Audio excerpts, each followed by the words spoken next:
ہوں آپ کے ساتھ شمس پرست قاسمی۔ ملت ٹائمز کی اس اسپیشل رپورٹ میں آپ کا خیر مقدم ہے۔ 100 سال کے عرصے کو صدی کہا جاتا ہے۔ اس عرصے میں کئی نسلیں گزر جاتی ہے، کئی نسلیں وجود پذیر ہوتی ہے، کئی تحریک جنم لیتی ہے، کئی ادارے قائم ہوتے ہیں، کئی تنظیمیں قائم ہوتی ہیں اور وہ تنظیمیں ختم بھی ہو جاتی ہیں، ان کا نام و نشان تاریخ سے مٹ جاتا ہے۔ لیکن کچھ تحریک، کچھ تنظیم اور کچھ ادارے اپنی جہد مسلسل کی وجہ سے کامیابی کی جانب رواں دواں ہوتے ہیں اور 100 سال کا عرصہ مکمل کر لیتے ہیں اور دن بدن کامیابی کی جانب وہ رواں دواں ہوتے ہیں۔ ایسی کئی تحریک ہندوستان میں جس نے 100 سال کا سفر مکمل کر لیا ہے۔ دارالعلوم دیوبند کو 150 سال ہو گئے ہیں، جمعیت علماء ہند نے 100 سال کا سفر مکمل کر لیا ہے۔ امارت شریعہ پٹنہ نے بھی 100 سال کا سفر تقریباً مکمل کر لیا ہے۔ ایک ایسا ہی ادارہ اشرف العلوم کنوا ہے جس کا قیام آج سے 100 سال قبل آیا تھا۔ 1338 ہجری میں اس ادارے کا قیام عمل میں آیا تھا۔ آج 1439 ہجری میں اس ادارے کو تقریباً 100 سال کا عرصہ پورا ہو گیا ہے۔ اس عرصے میں اشرف العلوم کنوا مسلسل کامیابی کی جانب رواں دواں ہے۔ اس کی شناخت ایک علمی مرکز کی حیثیت سے ہوتی ہے، ایک دانشگاہ کی حیثیت سے ہوتی ہے، ایک تعلیم گاہ کی حیثیت سے ہوتی ہے اور ہزاروں بچوں کو اس نے عالم دین بنایا ہے، حافظ قرآن بنایا ہے اور پورا خطہ شمالی بہار کا پورا علاقہ اس کا گواہ ہے۔ وہاں سے جہالت کے خاتمے میں، کفر و شرک کے خاتمے میں، ضلالت اور گمراہی کو دور کرنے میں اس ادارے کا نمایاں کردار ہے۔ آج 2018 میں یوں کہہ لیجئے کہ 1439 ہجری میں اشرف العلوم کنوا کے قیام کو 100 سال پورے ہو گئے ہیں۔ اس 100 سالہ سفر کے مکمل کر لینے پر اشرف العلوم کی انتظامیہ، وہاں کے اساتذہ، وہاں کے ذمہ داران، وہاں کے طلبہ اور اس سے وابستہ تمام مسلمان خوشیاں منا رہے ہیں۔ دل میں جوش خروش پایا جا رہا ہے اور اسی جوش اور جذبے کا نمونہ آپ کو 24، 25، 26 مارچ میں دیکھنے کو ملے گا جب وہاں 100 سالہ اجلاس کا انعقاد ہوگا۔ وہاں کے ذمہ داران، وہاں کی انتظامیہ عوامی جذبات کے پیش نظر جشن 100 سالہ منا رہی ہے۔ ملت ٹائمز کی اس اسپیشل رپورٹ میں بہار کی اسی تاریخی درسگاہ جامعہ عربیہ اشرف العلوم کنوا کی خدمات، اس کی تاریخ، اس کا تاریخی پس منظر اور کیا کچھ قوم کو اس نے دیا ہے وہ ہم آپ کو بتانے جا رہے ہیں۔ تو آئیے دیکھتے ہیں ہم یہ خصوصی رپورٹ۔ سے 100 سال قبل بہار میں تعلیمی اداروں کی شدید قلت تھی۔ اسکول و کالجز کے ساتھ مدارس کی تعداد بھی آٹے میں نمک کے برابر تھی۔ کفر و الحاد کا زمانہ تھا۔ انہیں ایام میں دارالعلوم دیوبند کے جواسال فاضل مولانا صوفی رمضان رحمہ اللہ علیہ نے ہند و نیپال کی سرحد پر ایک ادارہ قائم کرنے کا منصوبہ بنایا۔ ان کا مقصد کفر و شرک کا خاتمہ اور دین و علوم کا فروغ تھا۔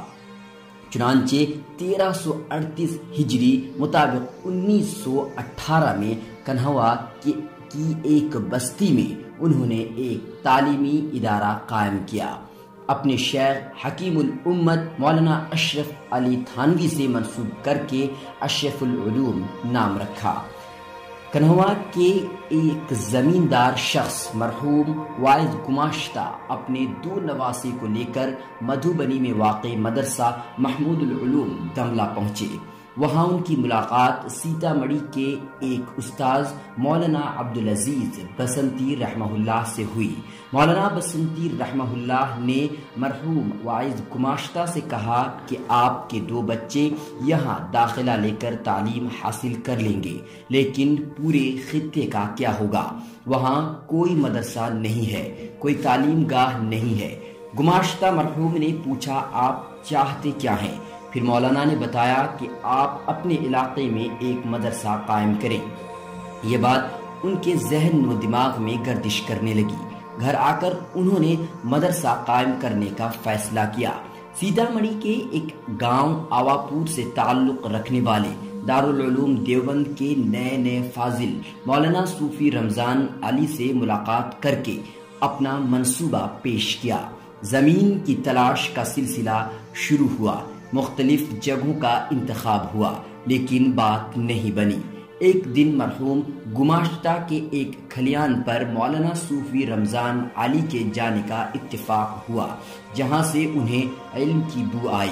اور گماشتہ مرحوم سے کہا یہاں مدرسہ قائم کیا جائے، اس مٹی سے علم کی بو آ رہی ہے۔ بالآخر اسی ویران جگہ پر مدرسہ قائم کرنے کا فیصلہ لیا گیا۔ مولانا صوفی رمضان علی دارالعلوم دیوبند کے جواسال فاضل تھے۔ حکیم الامت مولانا اشرف علی تھانوی سے بھی مراسلت کا سلسلہ جاری تھا، اس لیے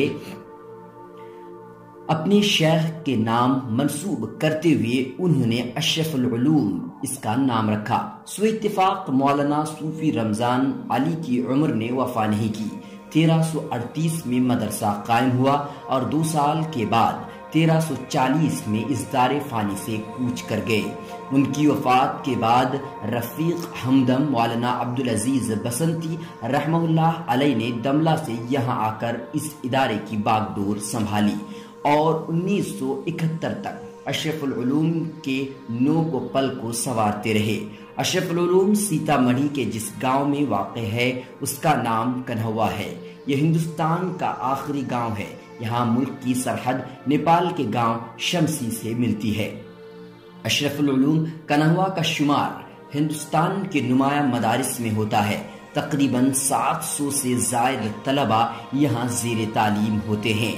حفظ و ناظرہ کے ساتھ عربی ششم تک تعلیم دی جاتی ہے۔ یہاں کے بعد عموماً طلبہ دارالعلوم دیوبند یا مظاہر علوم کا رخ کرتے ہیں۔ ایک رپورٹ کے مطابق دارالعلوم دیوبند میں یہاں سے پڑھے ہوئے 99% طلبہ کا داخلہ ہو جاتا ہے۔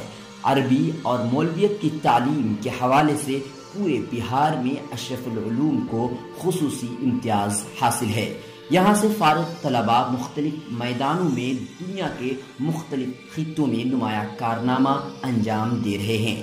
قیام سے لے کر اب تک اشرف العلوم کو بنانے اور سنوارنے میں جن شخصیات نے نمایاں کارنامہ انجام دیا ہے ان میں بانی مولانا صوفی رمضان علی، مولانا عبدالعزیز بسنتی، مولانا قاری طیب، مولانا طیب کماوی، مولانا داؤد رحمہ اللہ کا نمایاں کردار رہا ہے۔